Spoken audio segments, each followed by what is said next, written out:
Hello, good evening friend, good evening students. हम लोग कुछ तकनीकी खराबी की वजह से अपना वीडियो आधा अधूरा ही छोड़ दिए थे। जो हम लोग पढ़े थे चौरी चौरी कांड तक हम लोग अपने वीडियो में देखे थे। ठीक है, चौरी चौरी कांड क्यों होता है, चौरी चौरी कांड क्यों होता है हम जानते हैं। चौरी चौरी कांड कब होता है? 5 फरवरी 1922 को होता है। इसमें क्या होता है, जब भीड़ देवरिया के नज़दीक एक चौरी चौरा गांव पड़ता है, वहाँ से जब भीड़ जा रही थी ना, असहयोग आंदोलन में जब जा रहे थे तो थाना के कुछ पुलिस द्वारा उन पर कार्रवाई की जाती है। पुलिस द्वारा क्या की जाती है?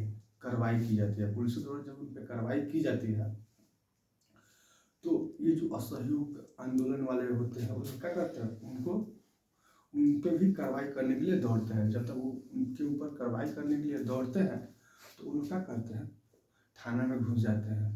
थाना में घुस जाते हैं और थाना को अंदर से बंद कर देते हैं।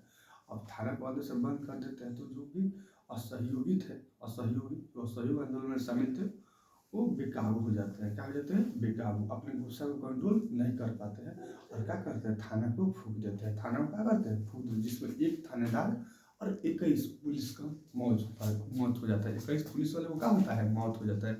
तब से इस घटना को चौरा चौरी के कांड से जानते हैं। इस घटना से गांधी जी क्या करते हैं? असहयोग आंदोलन को रोक देते हैं। और जब असहयोग आंदोलन को रोकते हैं तो भारत के बहुत सारे नेता लोग उनसे नाराज हो जाते हैं। इतना नाराज होते हैं कि कांग्रेस से भी इस्तीफा लोग दे देते हैं। उसमें एक सुभाष चंद्र बोस भी बोलते हैं, जब असहयोग आंदोलन को गांधी जी स्थगित करते हैं, रोकते हैं, तो सुभाष चंद्र बोस बोलते हैं यह देश के लिए राष्ट्रीय संकट है। देश के लिए क्या है? राष्ट्रीय संकट है। मोतीलाल नेहरू और चित्तरंजन दास कांग्रेस छोड़ देते हैं और कांग्रेस छोड़ के स्वराज पार्टी का गठन करते हैं। स्वराज पार्टी का गठन करते हैं। तो बाबू क्वेश्चन पूछता है कि स्वराज पार्टी का गठन कौन करता है? तो स्वराज पार्टी का गठन कौन करता है बाबू? मोतीलाल नेहरू और चित्तरंजन दास ने। मोतीलाल नेहरू और चित्तरंजन दास कब करते हैं?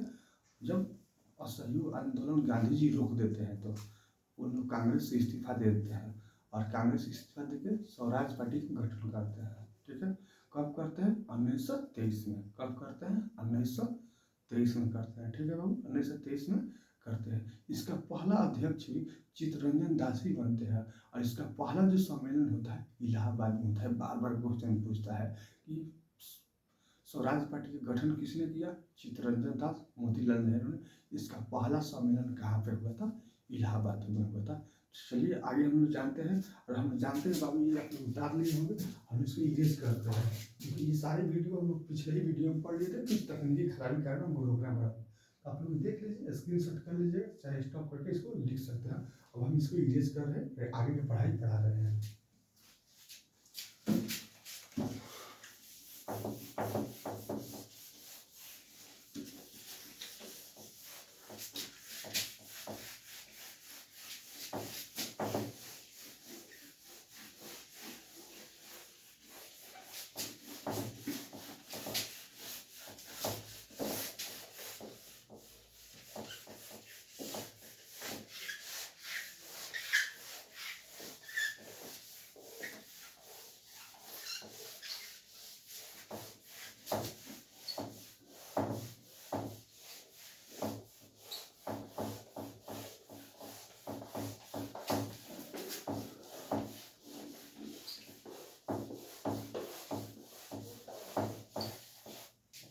ठीक है, वो चौरी चौरी कांड हम लोग देखिए, हम पढ़े थे स्वराज पार्टी। क्या पढ़ते? स्वराज पार्टी।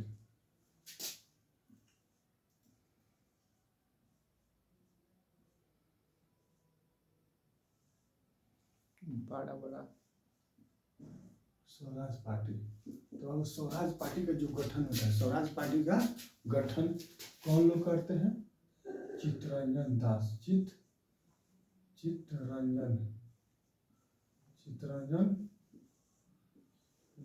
चित्तरंजन दास और मोतीलाल नेहरू और मोतीलाल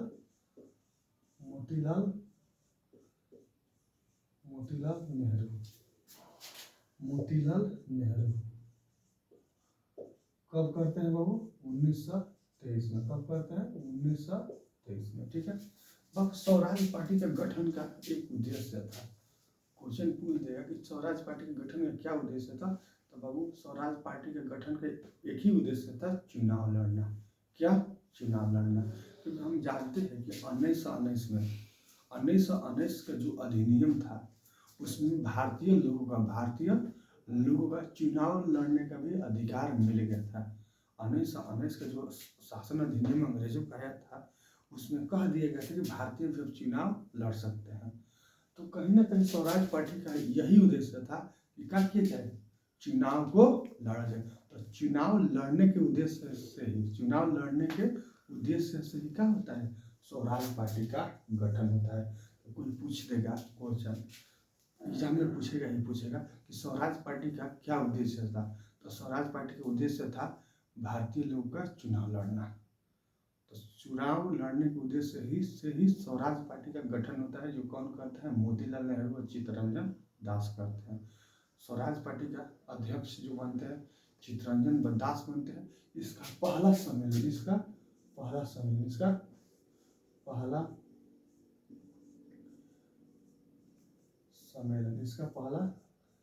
सम्मेलन इलाहाबाद में होता है। कहाँ पर होता है बाबू? इलाहाबाद में होता है। इलाहाबाद में होता है। कब होता है? 1924 में। कब होता है? 1924। थोड़ा स्टूडेंट थोड़ा सा 1 मिनट थोड़ा इंक इसमें से हमको डालना है, इंक डाल देते तो फिर पढ़ाते हैं, ठीक है। इसका सम्मेलन इलाहाबाद में होता है। थोड़ा सा इंक खत्म हुए तो इंक डालने के लिए वीडियो स्टॉप कीजिए, ठीक है। इसका सम्मेलन कब होता है? इलाहाबाद में 1924 में। स्वराज पार्टी का गठन चित्तरंजन दास मोतीलाल नेहरू करते हैं। इसका उद्देश्य चुनाव लड़ना होता है। चुनाव लड़ने का मतलब क्या है बाबू? हम जानते हैं कि अंग्रेज लोग जब हमारे यहाँ शासन करते थे ना, तो सारा नियम अंग्रेज लोग ही बनाते थे, भारतीय को उसमें मौका नहीं देते थे। लेकिन पहली बार ऐसा हुआ 1919 के शासन अधिनियम में उन लोग बोले कि भारतीय भी चुनाव अब लड़ सकते हैं। तो भारतीय चुनाव जब लड़ सकते हैं तो उसी उद्देश्य से चित्तरंजन दास और मोतीलाल नेहरू ने स्वराज पार्टी का गठन करते हैं। किस लिए? चुनाव लड़ने के उद्देश्य से, ठीक है। चुनाव लड़ने के उद्देश्य से गठन करते हैं, जिसका पहला सम्मेलन इलाहाबाद में होता है 1924 में। इसका अध्यक्ष चित्तरंजन दास थे, ठीक है। इसका अध्यक्ष चित्तरंजन दास थे, ठीक। अब क्या होता है, कभी कभी पूछ देता है गांधी और दास पैक्ट क्या होता है। क्या होता है बाबू? असहयोग आंदोलन के रुकने के बाद गांधी जी और चित्तरंजन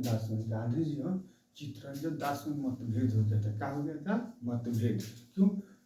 जब गांधी जी असहयोग आंदोलन को शुरू बंद किए थे, गांधी जी तो असहयोग आंदोलन क्या किए थे, बंद किए थे, तो चित्तरंजन दास काफी नाराज हुए थे।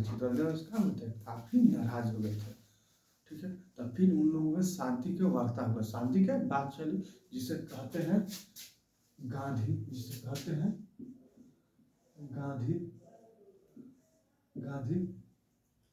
दास पैक्ट। जब गांधी जी और चित्तरंजन दास दोनों लोग मिलते हैं तो उसे गांधी दास पैक्ट के नाम से जानते हैं। और गांधी दास पैक्ट कब होता है? 1924। और हम बताए हैं गांधी जी और चित्तरंजन दास दोनों लोग बिछड़ जाते हैं, दोनों एक दूसरे से विचार नहीं मिलता है तो अलग हो जाते हैं। कब? असहयोग आंदोलन जब गांधी जी रोकते हैं तो चित्तरंजन दास उनसे बहुत दुखी होते हैं, और दुखी होने के साथ उनमें और चित्तरंजन दास और गांधी जी मतभेद भी हो जाता है, और इसमें चित्तरंजन दास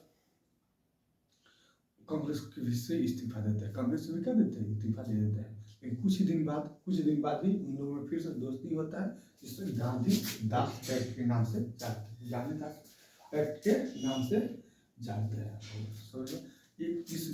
इसके बाद बहुत सारी घटना घटती है। ठीक है। जैसे 1925 में 2 महत्वपूर्ण पार्टियों का गठन होता है। 1925 में 2 महत्वपूर्ण पार्टियों का गठन होता है। पहला राष्ट्रीय स्वयं सेवक संघ, जिसे हम शॉर्ट फॉर्म में RSS कहेंगे। क्या कहेंगे? RSS। वही RSS जो आप लोग टीवी पे देखते हैं कि बीजेपी RSS का ही रूप है, उसी RSS सुनते हैं ना कि बीजेपी जो है आरएसएस का मुखौटा है, उसी आरएसएस की बात कर रहे हैं जिसका नाम है राष्ट्रीय स्वयं सेवक संघ। आरएसएस के संस्थापक कौन थे बाबू? केवी हेडगेवार थे। कौन थे? केवी हेडगेवार। केवी हेडगेवार थे। केवी हेडगेवार। तो बाबू बार बार क्वेश्चन पूछता है ना, राष्ट्रीय स्वयंसेवक संघ के संस्थापक कौन थे? तो राष्ट्रीय स्वयंसेवक संघ के संस्थापक केवी हेडगेवार थे। और 1925 में एक और पार्टी बनती है, भारतीय कम्युनिस्ट पार्टी। भारतीय कम्युनिस्ट पार्टी जिसे लोग माले कहता है, जिसे आम क्षेत्र भाषा में लोग क्या कहता है? माले। भारतीय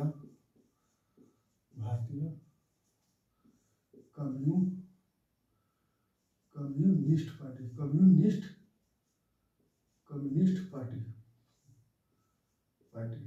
और इसका संस्थापक जानते हो बाबू कौन है? इसका संस्थापक है एम.एन. राय। कौन है? एम.एन.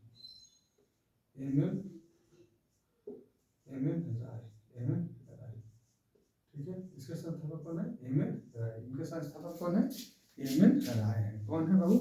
एम.एन. राय। इनके संस्थापक एम.एन. राय थे। कौन थे? एम.एन. राय। ठीक, 1925 में दो चीजें घटती हैं, एम.एन. राय। ठीक है, अब बाबू क्या होता है, भारतीय लोग बहुत सारे आंदोलन करते हैं। भारतीय लोग क्या करते हैं? आंदोलन कर रहे थे। तो भारतीयों के लिए अंग्रेजी सरकार ने एक कमीशन लाया। क्या लाया? कमीशन, एक आयोग लाया, साइमन कमीशन, जिसे आयोग कहते हैं। तो जब भारतीय लोग विद्रोह कर रहे थे ना, तो अंग्रेजों ने लालच दिया भारतीय लोगों के, हम आप ही के लिए एक कमीशन भेज रहे हैं। आप ही के लिए क्या भेज रहे हैं? कमीशन, जो आप लोगों के लिए कार्य करेगा। अंग्रेज लोग लालच दिया भारतीय लोगों पे कि हम आप लोगों के लिए एक कमीशन भेज रहे हैं जो आप लोगों के लिए ही काम करेगा। उसका नाम था साइमन कमीशन। क्या नाम था? Simon commission. क्या नाम था? Simon commission. क्या नाम था बाबू? Simon commission. Simon commission. क्या नाम था? Simon commission. साइमन कमीशन क्या था? तो भारतीय लोग आंदोलन करते थे तो अंग्रेज लोग कहे कि आप लोगों के लिए हम एक कमीशन भेज रहे हैं जो आप ही के लिए काम करेगा, आप ही का भलाई का काम करेगा, जिसका नाम था साइमन कमीशन। तो साइमन कमीशन भारत कब आता है? 1928 में। कब आता है? 1928 में। और जब भारत में साइमन कमीशन आता है, भारत में जब साइमन कमीशन आता है ना, तो अब इसका बहुत ही विरोध होता है। बहुत ही क्या होता है? विरोध होता है। मुंबई में काला झंडा लेकर साइमन गो बैक के नारा से लोग क्या करते हैं? इसका विरोध करते हैं। इसका विरोध जानते हो बाबू क्यों साइमन कमीशन का विरोध होता है? क्योंकि साइमन कमीशन में एक भी भारतीय व्यक्ति नहीं था। एक भी भारतीय व्यक्ति न होने की वजह से भारतीय लोग उनका क्या करते हैं? विरोध करते हैं। क्या करते हैं? और विरोध करना भी लाजमी था। विरोध करना भी क्या था? लाजमी था। क्यों विरोध करना लाजमी था बाबू? क्यों विरोध करना लाजमी था? क्योंकि अंग्रेज लोग कहते थे कि साइमन कमीशन भारतीय लोगों के लिए है, ये भारतीयों के लिए कार्य करेगा, भारतीयों का भलाई करेगा। अब बताओ, वो ऐसा कमीशन जो भारतीयों के लिए भलाई करेगा, उसमें एक भी भारतीय ही नहीं है, तो क्या भारतीयों को भलाई करेगा? कोई भलाई करेगा? नहीं। इसीलिए भारतीय लोगों ने साइमन कमीशन का क्या किया? विरोध किया। साइमन कमीशन का क्या किया? विरोध किया। ठीक है, तो क्वेश्चन पूछेगा कि साइमन कमीशन भारत कब आया? साइमन कमीशन भारत 1928 में आया। कभी कभी पूछ देता है साइमन कमीशन में कितने सदस्य थे? तो साइमन कमीशन बाबू 3 सदस्य थे। कितने सदस्य थे? 3 सदस्य थे। कभी कभी पूछ देता है साइमन कमीशन के अध्यक्ष कौन था? तो साइमन कमीशन का अध्यक्ष सर जॉन साइमन था। सर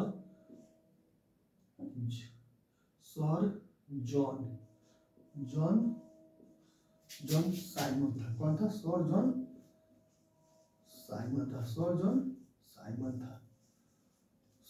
साइमन था।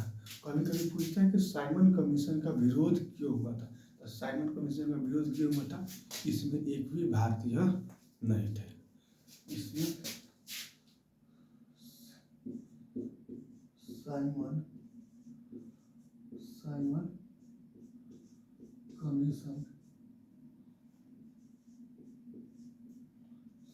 कमीशन का विरोध साइमन कमीशन का विरोध विरोध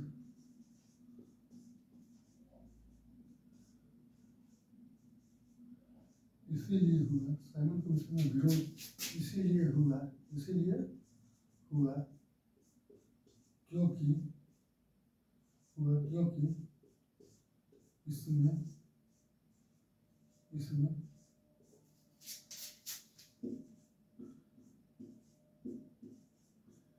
एक भी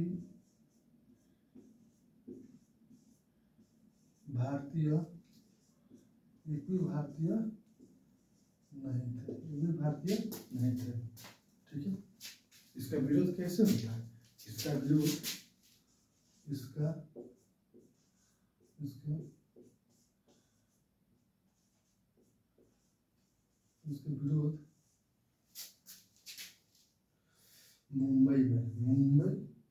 बम्बई था उस समय,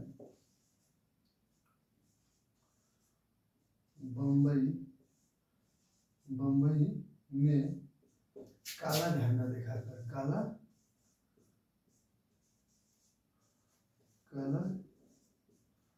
झंडा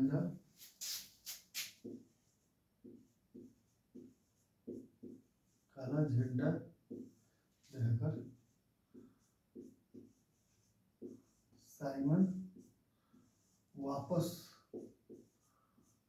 साइमन वापस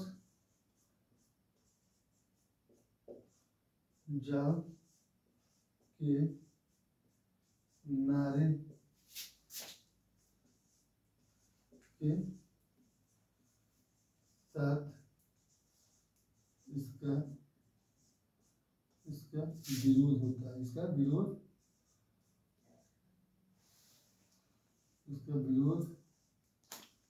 होता है। ठीक है, सब बता दिए। इसका विरोध साइमन कमीशन क्या था, जितने सदस्य थे, कौन अध्यक्ष था, इसका विरोध क्यों होता है, सारा लिखवा दिया। इसको नोट कर लीजिए, वीडियो स्टॉप करके आप लोग स्क्रीनशॉट कर सकते हैं। हमें उम्मीद है कि आप लोग स्क्रीनशॉट या वीडियो रिकॉर्ड कर लिए होंगे। चलिए हम इसको इरेज करते हैं।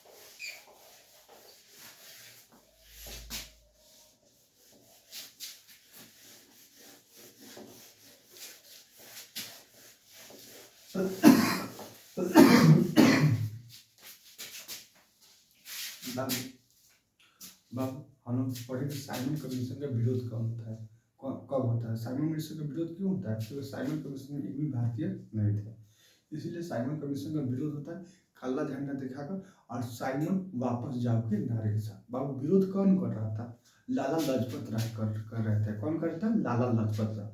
और लाला लाजपत राय कर रहे थे ना, तो अंग्रेजों ने इनका क्या किया? लाठीचार्ज किया। क्या किया? लाठीचार्ज।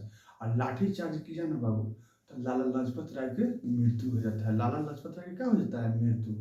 तो लाला लाजपत राय की मृत्यु हो जाती है।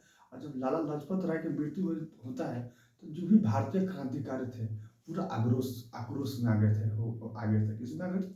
आक्रोश में आ गए थे, गुस्सा में आ गए थे। पूरा भारतीय लोग क्या कहते? आक्रोश में आ गए थे, गुस्सा में आ गए थे। ठीक है, गुस्सा में आ गए थे। और गुस्सा के आने के बाद क्या करते हैं? सैंडर्स को मारने की प्लानिंग करते हैं। किसको मारने की प्लानिंग करते हैं? सैंडर्स को मारने के प्लानिंग करते हैं। जिसमें क्या करते हैं? सैंडर्स को मार भी देते हैं। सैंडर्स को क्या करते हैं? सैंडर्स को मारने की प्लानिंग करते हैं। ठीक है, और जिसके कारण सैंडर्स को मार दिया जाता है, फिर क्या होता है? भगत सिंह राजगुरु सुखदेव की फांसी होती है। सुखदेव की क्या होती है? फांसी होती है। सारी बातें हम लोग जानते हैं। ठीक है, तो लाला लाजपत राय की लाठीचार्ज में मृत्यु हो जाता है। ठीक है, अब इतना सारा लाठीचार्ज वगैरह होता है ना, कि फिर से मतलब इतना सारा मतलब ये अंग्रेजों द्वारा शोषण होने लगता है, तरह तरह का मतलब एक्टिविटी होने लगती है, तब फिर से गांधी जी को अपना आंदोलन करते हैं। फिर से गांधी जी क्या करते हैं, आंदोलन की शुरुआत करते हैं। और जो आंदोलन की शुरुआत करते हैं ना, उसका नाम था सविनय अवज्ञा आंदोलन। किसका नाम था, सविनय सविनय सविनय अवज्ञा आंदोलन। उसका क्या नाम था, सविनय अवज्ञा आंदोलन, सविनय अवज्ञा आंदोलन। अब देखो सभी देखो क्या होता है, असहयोग आंदोलन के बाद गांधी जी शिथिल पड़ जाते हैं। क्या पड़ता थे, शिथिल, शांत हो जाता है। लेकिन इसी बीच अंग्रेजों ने क्या करते हैं, अंग्रेजों ने काफ़ी अपना उत्पात मचाते हैं। तो गांधी जी को मजबूरन क्या करना पड़ता है, फिर से अपने आंदोलन की शुरुआत करना पड़ता है। तो बाबू गांधी जी जो अपना सविनय अवज्ञा आंदोलन शुरुआत करते हैं ना 11 सूत्री मांगों से पहले। गांधी जी सविनय अवज्ञा शुरुआत करने से पहले, सविनय अवज्ञा शुरुआत करने से पहले अपने 11 सूत्री मांगों को 11 सूत्री मांगों को 11 सूत्री 11 सूत्री 11 सूत्री 11 सूत्री मांगों को कहा, किसको, मांगों को अंग्रेजी सरकार के पास, अंग्रेजी सरकार के पास, अंग्रेजी अंग्रेजी अंग्रेजी अंग्रेजी सरकार के पास, अंग्रेजी सरकार के पास रखते हैं। कितने मांग को रखते हैं, 11 सूत्री मांग को रखते हैं। 11 सूत्री मांगों को रखते हैं। 11 सूत्री मांगों में क्या था, 11 सूत्री मांगों में था पहला, ये जो भारतीय लोगों पे जो टैक्स उन्होंने लगाया है, उस टैक्स को कम कर दे। टैक्स को क्या करते, कम कर दे। जैसे आप लोग जानते हैं उस समय सारा चीज़ों पे अंग्रेजों ने टैक्स लगा दिया था। नमक पे भी कानून टैक्स लगाया था, कृषि पे तो टैक्स लगाया ही था, नमक पे भी कानून टैक्स लगा दिया था। इन सारों टैक्सों को हटाने की गांधी जी मांग करते हैं। सारे टैक्सों को हटाने की मांग करते हैं, टैक्स को कम करने की मांग करते हैं, टैक्स को कम करने की मांग करते हैं। और अंग्रेजी सरकार ऐसा सरकार था, अंग्रेजी सरकार क्या करता, सेना रखता था। क्या रखता था, सेना के द्वारा भारतीय लोगों को शोषण करता था। अंग्रेजी सरकार सेना के द्वारा ही क्या करता था, भारतीय लोगों को शोषण करता था। और सेना का खर्च भी भारतीय लोग ही देते थे, भारतीय लोग ही देते थे। तो गांधी जी 11 सूत्री मांगों में क्या कहते हैं, उस सेना को खर्च भी कम करने को बोलते हैं, सेना को खर्च कम करने के लिए बोलते हैं, टैक्स को कम करने को बोलते हैं, और भगत सिंह का फांसी भी रुकवाने की मांग करते हैं। ऐसे ही 11 सूत्री मांगों को अपने रखते हैं, जिसको अंग्रेजी सरकार क्या करते हैं, जिससे अंग्रेजी सरकार को नकार देते हैं। अंग्रेजी सरकार स्टार्टिंग में इस मांग के गांधी जी को मांगते नहीं है, और जब गांधी जी के मांग को 11 सूत्री को नहीं मानते, तो गांधी जी फिर से आंदोलन के शुरुआत करते हैं। उसे ही हम कहते हैं सविनय अवज्ञा आंदोलन, उसे ही सविनय अवज्ञा। तब आप क्वेश्चन पूछे कि गांधी जी सविनय अवज्ञा आंदोलन में क्यों शुरुआत करते हैं, तो बाबू गांधी जी सविनय अवज्ञा आंदोलन को शुरुआत करने से पहले अंग्रेजी सरकार के सामने गांधी जी अपने 11 सूत्री मांगों को रखते हैं, जिसमें गांधी जी कहते हैं कि अंग्रेजी सरकार जो भारतीय लोगों पे कर लगाई है उसको थोड़ा कम कर दे, उसको थोड़ा कम कर दे। नमक पे कर लगाई है उसको समाप्त कर दे, उसको समाप्त कर दे। सेना पे जो ज़्यादा पैसा खर्च करे, सेना पे खर्च को थोड़ा कम करे। भगत सिंह का फांसी रुक जाए। ऐसे ही गांधी जी ने पूरा 11 मांगों को प्रस्तुत करते हैं, किसके सामने, अंग्रेजी सरकार के सामने। लेकिन अंग्रेजी सरकार गांधी जी की मांगों को मानती नहीं है। 11 सूत्री मांगों को अंग्रेजी सरकार के पास अंग्रेजी सरकार के पास गांधी जी रखते हैं। 11 सूत्री मांगों अंग्रेजी सरकार के पास गांधी जी रखते हैं, लेकिन अंग्रेजी सरकार इसको मना कर देती है। तो गांधी जी जब अंग्रेजी सरकार मना करती है, तो गांधी जी किसका शुरुआत करते हैं, सविनय अवज्ञा आंदोलन के। तो बाबू ये तो हम जान गए गांधी जी सविनय अवज्ञा आंदोलन क्यों शुरुआत करते हैं, क्योंकि अंग्रेज सरकार 11 सूत्री की मांग को नहीं मानती है। अब क्वेश्चन है, गांधी जी सविनय अवज्ञा आंदोलन की शुरुआत किस यात्रा से करते हैं। गांधी जी सविनय अवज्ञा आंदोलन की शुरुआत तो दांडी यात्रा से करते हैं। बाबू गांधी जी सविनय अवज्ञा आंदोलन की शुरुआत 11 सूत्री मांगों के साथ करते हैं, अंग्रेज नहीं मानते हैं तो सविनय अवज्ञा आंदोलन की शुरुआत कर देते हैं। लेकिन किस यात्रा से करते हैं? दांडी यात्रा से। किस यात्रा करते हैं? तो दांडी दांडी दांडी यात्रा से, दांडी दांडी यात्रा से, दांडी यात्रा से गांधी जी सविनय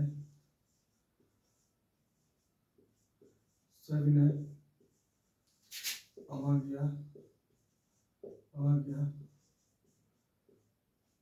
आंदोलन, सविनय अवज्ञा आंदोलन की शुरुआत करते हैं। कब करते हैं? शुरुआत करते हैं। कब करते हैं?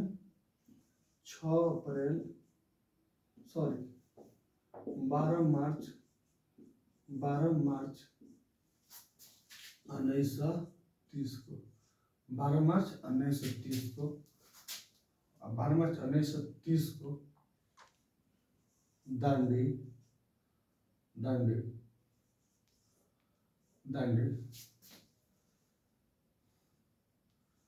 यात्रा के, दांडी यात्रा को साबरमती आश्रम से, साबरमती आश्रम से, साबरमती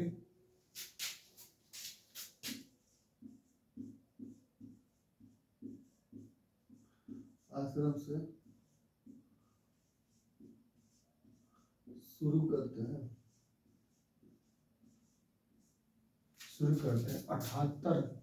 78 सहयोगियों के साथ। कितने सहयोगियों के साथ? 78 सहयोगियों के साथ। ठीक है। और कब 78 सहयोगियों के साथ शुरू करते हैं और कब समाप्त करते हैं? 6 अप्रैल को शुरू करते हैं 18 से, और 6 अप्रैल को 6 अप्रैल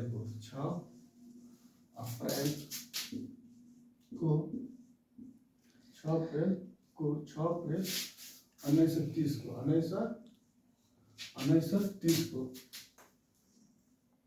दांडी मार्च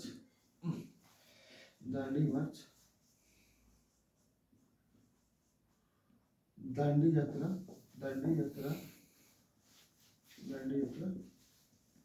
खत्म करते हैं। बाबू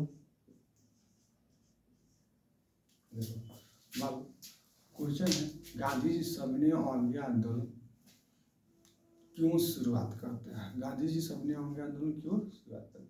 तो गांधी जी सविनय अवज्ञा आंदोलन शुरुआत क्यों करते हैं? तो गांधी जी 11 सूत्री मांगों को अंग्रेजी सरकार के सामने रखते हैं, लेकिन अंग्रेजी सरकार की बातों को नहीं मानते, जिससे गांधी जी सविनय अवज्ञा आंदोलन के शुरुआत करते हैं। ठीक है। अब सविनय अवज्ञा आंदोलन के क्वेश्चन पूछता है, सविनय अवज्ञा आंदोलन की शुरुआत किस यात्रा से होती है? तो सविनय अवज्ञा आंदोलन की शुरुआत दांडी यात्रा से होती है। ठीक है। दांडी यात्रा से होती है। आपको क्वेश्चन पूछेगा दांडी यात्रा का है, तो गांधी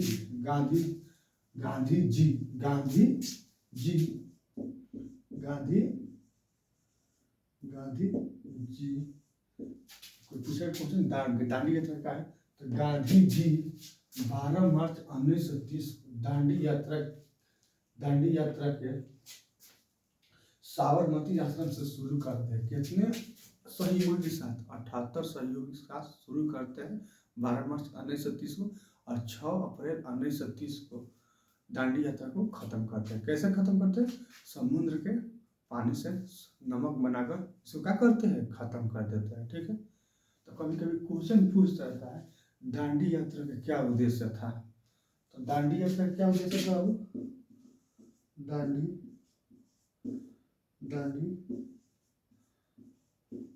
यात्रा के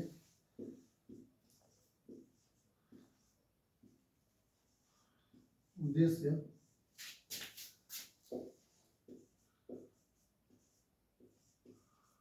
समुद्र के पानी पानी से नमक बनाकर, समुद्र के पानी से नमक बनाकर नमक कानून को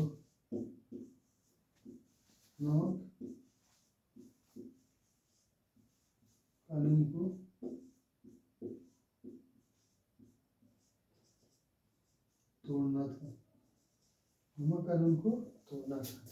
ठीक है, नमक तो पूछे गया दांडी यात्रा का क्या उद्देश्य था? तो दांडी यात्रा का उद्देश्य यही था, समुद्र के पानी से नमक कानून को तोड़ना। क्यों तोड़े गांधी जी? क्योंकि हम जानते हैं कि अंग्रेजों ने हर चीज पे ही टैक्स लगा दिया था, इवन खाने पीने के भी चीज पे टैक्स लगा दिया था। गांधी जी क्या किए? बोले कि हम कानून को तोड़ेंगे, जेल में जाएंगे, लेकिन नमक हम लोग बनाएंगे। तो दांडी यात्रा का उद्देश्य था कि समुद्र के पानी से नमक बनाकर नमक कानून को तोड़ना। ठीक है, सविनय अवज्ञा क्यों होती है?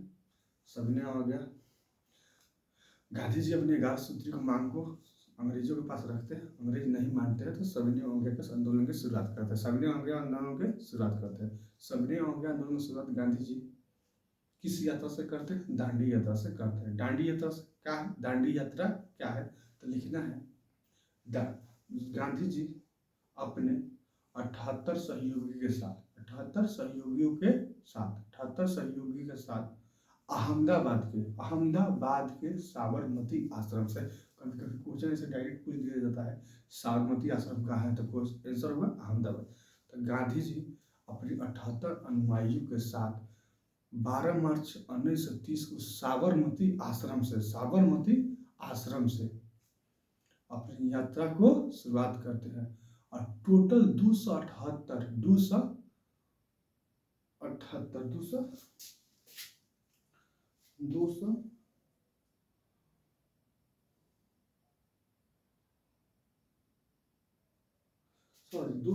नहीं, 241 मील की दूरी। और गांधी जी अपनी यात्रा में कितने मील की दूरी तय करते हैं? 241 मील की दूरी तय करते हैं। कब से कब तक? 12 मार्च को शुरू करते हैं, 6 अप्रैल तक करते हैं। इस दौरान गांधी 241 किलोमीटर की दूरी तय करते हैं और दांडी पहुंचकर क्या करते हैं? समुद्र के पानी से नमक बनाकर नमक कानून को तोड़ देते हैं। गांधी जी क्या करते हैं? समुद्र के पानी से नमक को बनाकर नमक कानून को तोड़ देते हैं। कहीं कहीं पूछता है कि दांडी यात्रा के दौरान गांधी जी कितने मीलों की दूरी तय किए थे? तो दांडी यात्रा के दौरान गांधी जी 241 मील की दूरी क्या करते हैं? तय करते हैं। 241 मील की दूरी तय करते हैं। ठीक है, इस सारे सविनय अवज्ञा आंदोलन के बारे में आप जान गए हैं पूरा। चलिए हम साइड हो जाते हैं। आप लोग इसको स्क्रीनशॉट कर लीजिए, चाहे स्टॉप करके वीडियो लिख सकते हैं। सविनय अवज्ञा हम बता दिए हैं। ठीक है, और 10 मिनट का वीडियो बाकी रह गया। ठीक है, हम इसको इरेज करते हैं।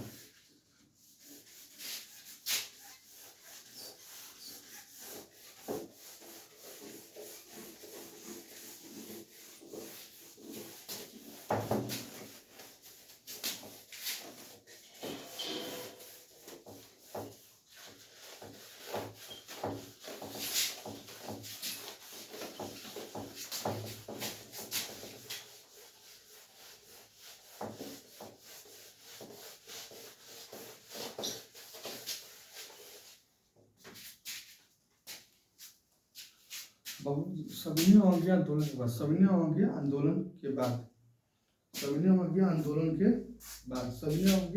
के बाद 1930, 1931, 1932 में गोलमेज सम्मेलन होता है। ब्रिटेन में क्या होता है? गोलमेज सम्मेलन। क्या होता है बाबू? गोलमेज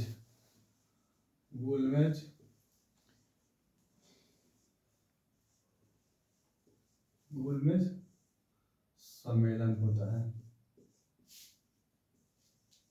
कहाँ पे बाबू? इंग्लैंड में। कहाँ पे? इंग्लैंड में। कहाँ पे होता है गोलमेज सम्मेलन? गोलमेज सम्मेलन मतलब और राउंड टेबल कॉन्फ्रेंस क्या होता है बाबू, एक टेबल होता है, उसके चारों तरफ 4 कुर्सी होता है, चारों तरफ 4 कुर्सी, उसी को कहते हैं गोलमेज। ठीक, गोलमेज सम्मेलन कहाँ पे होता है, ब्रिटेन में। और गोलमेज सम्मेलन में भारतीय लोगों को जाने का मौका मिलता है, भारतीय लोगों को जाने का मौका मिलता है और एक बातों रखने का मौका मिलता है। ठीक है, तो गांधी जी भी उस गोलमेज सम्मेलन में भाग लेते हैं, गांधी जी भी गोलमेज सम्मेलन में भाग लेते हैं। तो कभी कभी पूछता है गांधी जी कौन से वाले गोलमेज सम्मेलन में भाग लिए थे, तो गांधी जी ना दूसरे गोलमेज सम्मेलन में भाग लिए थे। कितने गोलमेज सम्मेलन में भाग लिए थे, दूसरे।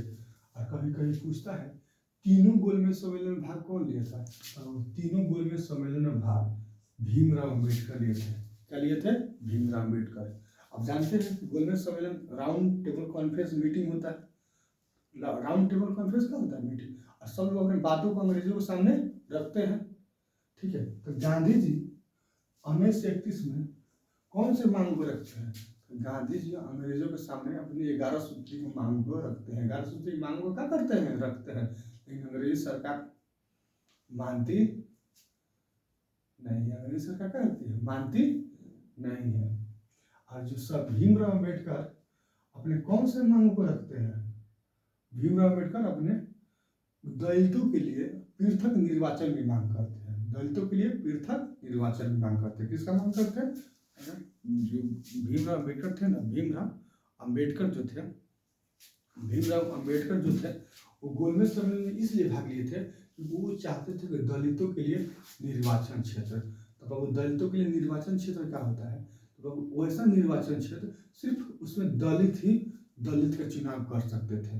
गांधी जी से बहुत नाराज हो गए थे, गांधी जी से क्या होता है, और गांधी जी की बात अंग्रेजों ने मान भी लिया था, गांधी जी की बात अंग्रेजों ने मान भी लिया था, निर्वाचन क्षेत्र की मांग भी कर दिया था। और हम जानते हैं पृथक निर्वाचन का क्या दुष्प्रभाव हुआ भारत में। 1909 में ऐसे ही मुस्लिमों के लिए भी अंग्रेजी सरकार ने क्या कर दिया था, निर्वाचन क्षेत्र का मांग कर दिया था, मांग किया था और निर्वाचन क्षेत्र मिल गया था मुस्लिमों का 1909 में, जिसके कारण क्या हुआ था, भारत का पार्टीशन हुआ, भारत का पार्टीशन। अब बाबू 1932 में दलितों के लिए भी अगर अलग से निर्वाचन क्षेत्र मिल जाता ना तो भारत का एक 2 और टुकड़ा हो जाता।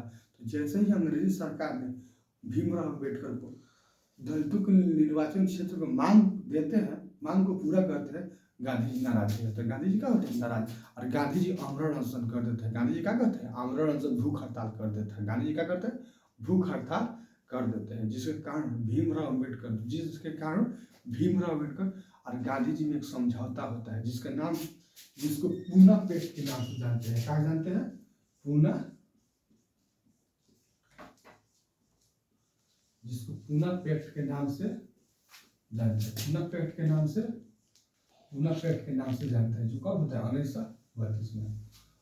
जो कहेगा पूना पैक्ट क्या है, तो पूना पैक्ट क्या होता है, गांधी जी और भीमराव अम्बेडकर के बीच समझौता होता है। किस लिए समझौता, क्योंकि भीमराव अम्बेडकर जो थे हरिजन के लिए पृथक निर्वाचन की मांग लेते हैं। तो गांधी जी से नाराज होते हैं, और गांधी जब नाराज होते हैं तो आमरण अनशन करते हैं। फिर उनके लिए गांधी जी और भीमराव अम्बेडकर में समझौता होता है और उसको हम लोग पूना पैक्ट के नाम से जानते हैं। और गांधी जी क्या करते हैं, उस मांग को खारिज कर देते हैं। गांधी जी भीमराव अम्बेडकर से दलितों के लिए पृथक निर्वाचन की मांग खारिज करते हैं और कहते हैं कि इससे अच्छा है कि आपको क्या कीजिए, दलितों के लिए अलग से आरक्षण हम लोग दे देते हैं। दलितों के लिए क्या है, आरक्षण हम लोग बढ़ा देते हैं, लेकिन ये पृथक निर्वाचन ठीक नहीं है। और गांधी जी के बाद भीमराव अम्बेडकर मान भी लेते हैं, जिसे पूना पैक्ट के नाम से जानते हैं, ठीक है। अब इस आंदोलन के बाद एक सबसे बड़ा आंदोलन गांधी जी करते हैं जिसका नाम था 1942 में भारत छोड़ो आंदोलन। भारत छोड़ो आंदोलन। भारत छोड़ो आंदोलन को अगस्त क्रांति के नाम से भी जानते हैं। भारत छोड़ो आंदोलन को अगस्त क्रांति के नाम से जानते हैं, और ये अगस्त क्रांति के नाम से। और भारत छोड़ो आंदोलन का शुरुआत कब होता है, 8 अगस्त को। कब होता है, 8 अगस्त को गांधी जी भारत छोड़ो आंदोलन की शुरुआत करते हैं। और इसी आंदोलन में गांधी जी क्या करते हैं, डू और डाई का नारा देते हैं, करो या मरो के नारा देते हैं, करो या मरो के नारा देते हैं। और जैसे ही नारा देते हैं 8 अगस्त को नारा देते हैं और 9 अगस्त को अंग्रेजी सरकार क्या करती है, अंग्रेजी सरकार 9 अगस्त को सभी भारतीय कांग्रेस के जितने भी बड़े बड़े नेता थे सबको गिरफ्तार करके अंदर डाल देती है। तो गांधी जी को कहाँ डाली थी, आगा खाप पैलेस जेल में डाली थी, राजेंद्र प्रसाद को बांकीपुर में डाली थी, जयप्रकाश नारायण को हजारीबाग में डाली थी। ऐसा ही करके जितने भी कांग्रेस के नेता को थे सबको डाल देते हैं, कांग्रेस जितने भी कांग्रेस के बड़े नेता थे सबको डाल देते हैं और फिर विश्व युद्ध खत्म होता है। ठीक है, गांधी जी को आगा खाप पैलेस जेल में डाल दिया जाता है और पूरा कांग्रेस के बड़े बड़े नेताओं को भी जेल में डाल दिया जाता है और विश्व युद्ध खत्म होता है, पूरा कांग्रेस के नेता निकल जाते हैं। और हम जानते हैं अंतुगत कि भारत 1947 में क्या होता है, आज़ाद होता है, भारत 1947 में आज़ाद होता है। अब गांधी जी 1948 में मारे जाते हैं और जब मरते हैं तो उन्हीं के नाम पे शहीद दिवस मनते हैं। तो कभी कभी पूछता है गांधी जी कब मरते हैं, तो गांधी जी 30 जनवरी 1948 में मर जाते हैं। जिस दिन मरते हैं उनके नाम से क्या बनता है, शहीद दिवस बनता है। क्या बनता है, शहीद दिवस। ठीक है, जितना दिन तक जीवित थे उन्हीं को काल को गांधी जी कहते हैं। गांधी जी 1915 में आते हैं, 1948 में मर जाते हैं, तो 1948 का जो काल था उन्हीं को गांधी जी के नाम से जानते हैं। चलिए, बहुत बहुत धन्यवाद, आप लोग इतना देर जुड़े हैं हमको। हम फिर से अगले वीडियो में बहुत वीवीआई क्वेश्चन के साथ हम लोग मिलते हैं। धन्यवाद। लाइक भी मेरे चैनल को करते रहिए, ताकि क्या होगा कि जब भी हम वीडियो डालेंगे तो सबसे पहले नोटिफिकेशन आप तक पहुंचेगा। और आप लोग लाइक और सब्सक्राइब कीजिएगा, तो इससे हमको बहुत प्रेरणा मिलेगा। धन्यवाद।